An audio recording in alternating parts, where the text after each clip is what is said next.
Hi, welcome to today's Sons of Issachar podcast. My name is Bill Conway. Have you ever wondered about the origins of the term nuclear family? I wasn't sure if it was a term coined after the discovery of nuclear fission and the first atomic bomb. In other words, the family of the mid-20th century, or if it had some other meaning. It makes sense that the family is the nucleus of the home. And in fact, the Oxford Dictionary defines the nuclear family as, quote, a couple and their dependent children regarded as a basic social unit, unquote. Of course, what constitutes a couple these days is up for grabs, isn't it? It used to mean mother and father, but even these terms are under dispute in an age where gender fluidity is king. I'm persuaded that the family, father male, mother female, and children male or female, are very important to God. In fact, I believe the family, as I've described them here, are foundational to God's kingdom and his purposes on the earth. And it all began in Genesis chapter 1, didn't it? In verse 28 of that chapter, the implications of the family as central to godly dominion are clear. We read, "So God created man in his own image. In the image of God he created him, male and female, he created them. And God blessed them. And God said to them, Be fruitful and multiply, and fill the earth and subdue it, and have dominion over the fish of the sea, and over the birds of the air, and over every living thing that moves on the earth." Here we see God creating beings as distinctly male and female. We see God blessing his creations. We see God commanding them to exercise dominion over all that he has made. And on what basis? On the basis of being fruitful and multiplying. Adam and Eve were supposed to have kids. And a vital part of exercising dominion in the home is the nurture and the raising of children. Now, Satan knew the value of God's creation, of the first couple, and what they could produce. And this was the very point of attack. He waited until Eve was alone and deceived her. He undermined family headship. It should come as no surprise to us today that Satan's strategy is relatively unchanged. He seeks to destroy the family, to disrupt godly dominion, to deceive us and our children. So let's consider this satanic strategy in Western society today. Let's consider this attack on the family in more detail. Recently in Australia, we learned of horrific child abuse occurring in daycare centers, in Melbourne in particular. Consider the commentary from a recent news publication, The Conversation. It reads, "Parents have been left reeling by a news that a male childcare worker has been charged with 70 counts related to alleged sexual abuse of young children in his care, including charges of sexual penetration and producing child abuse material for use through carriage service. The man has tested positive for a sexually transmitted disease, with more than 1,200 children now needing to be tested." Unquote. This is the horror of the potential for abuse in daycare centers. I suspect this terrible report is not a standalone event. Parents have delegated their parental authority over their children to government-funded childcare centers. Little Johnny and little Susie get dropped off at the center early in the morning, and strangers looked after them until in the afternoon or early evening, one of the parents turns up to bring them home. These centers, by the way, also carried the progressive moniker of early education. Now, I'm an aging baby boomer, and my mother stayed at home to look after the children. I was the recipient of her loving care and my dad's support. I experienced early education in the form of running around in the yard with our black Labrador dog, picking snowdrops when they poked their heads up from the frozen earth during early spring, and throwing rocks at the ducks in the pond, for which I was chastised.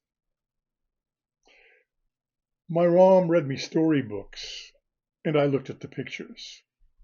By the time I went into grade 1, we didn't have kindergarten, I was already pretty good at coloring, using scissors, and recognizing letters and numbers. My grandmother babysat me if Mom had an appointment or shopping to do. What a terrible upbringing I had. What a burden I must have been to my parents. And think of my poor mother. She couldn't go out to work in town, attend college, or even go to fitness classes. She did calisthenics while watching Jack LaLanne on our old black and white TV, however. Daycare centers simply didn't exist because there was no need for them. So why do we have daycare centers springing up in most of our suburbs today? Why is there such a great need for them? Well, there are a few suggestions I can make about this. One aspect of this is our acceptance of the false values of Abraham Maslow and his hierarchy of needs. You see, dear old Abe has now taught university students for the past couple of generations that our ultimate purpose in life, after we've taken care of the basics, is self-actualization, to become the most that we can be. And if you were to take Abe's advice, committed secular humanist that he was, the homemaker has never had the opportunity to self-actualize. She's a slave to the home, a slave to her children, under the brutal jackboot of her husband. She is the proletariat in the bourgeois prison of the family home.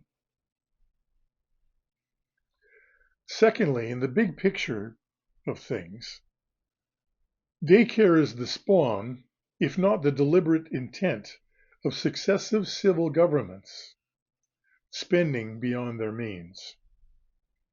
As the bureaucracy increases, more tax money is required to pay for these giveaway programs, and the primary source of this tax is the income of moms and dads who are having families. The single income home is virtually a thing of the past. Forget about talking about home ownership. It takes two parents working today, full time, just to put food on the table. Thirdly, and I believe this is the key to the satanic strategy of destroying families today, Karl Marx and Friedrich Engels outlined their intention in the Communist Manifesto so many years ago. Question 21 in the manifesto, in the area called the Principles, asks this question: what influence will the communist order of society have upon the family? The answer given is this, quote, it will make the relation between the sexes a purely private relation which concerns only the persons involved, and in which society has no right to interfere. It is able to do this because it abolishes private property and educates children communally, thus destroying the twin foundations of hitherto existing marriage: the dependence through private property of the wife upon the husband and of the children upon the parents. Here is also the answer to the outcry of the moralizing Philistines against the communist community of women." Unquote. Civil governments, by and large, in Western society have bought into this. Firstly, through public education, which promulgates an anti-God, anti-Christ curriculum. And secondly, through daycare centers and early childhood learning centers, which are nothing less than the institutes of indoctrination into the religion of the nation, secular humanism.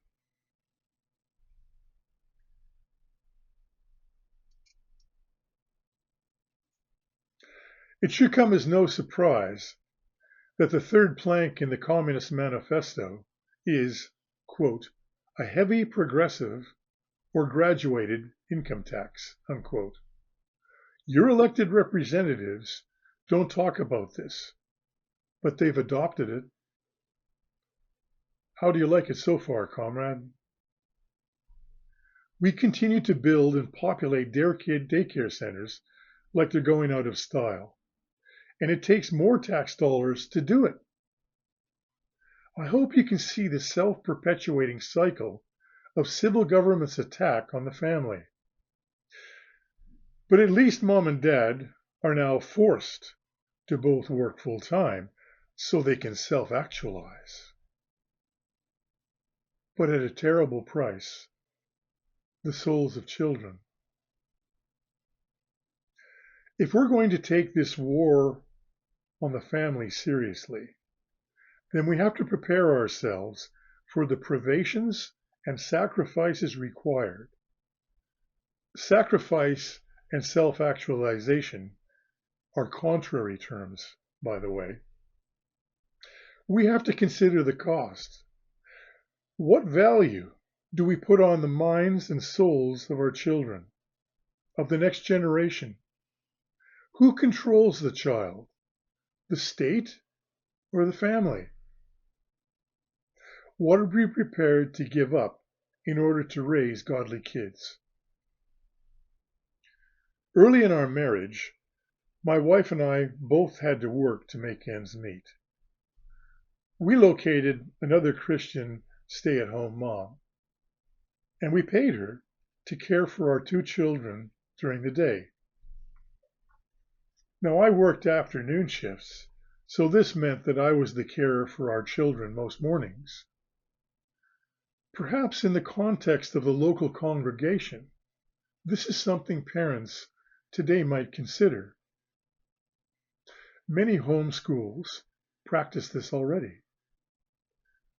Cultural reformation begins with us. We must think and act biblically and work together as Christian families and churches to find workable solutions. The good news is that Christian schools and homeschools are growing. Christian parents are understanding how the public school curriculum undermines God's purposes for the family. The terrible revelation of the abuse of the Melbourne daycare centers is a wake-up call to parents. Let us hope Christian parents don't succumb to the temptation of more government intervention to ensure safety in the daycare centers. We need a strategy to make them obsolescence unnecessary. And that starts with the exercise of godly dominion in our homes. God bless. Thanks for listening.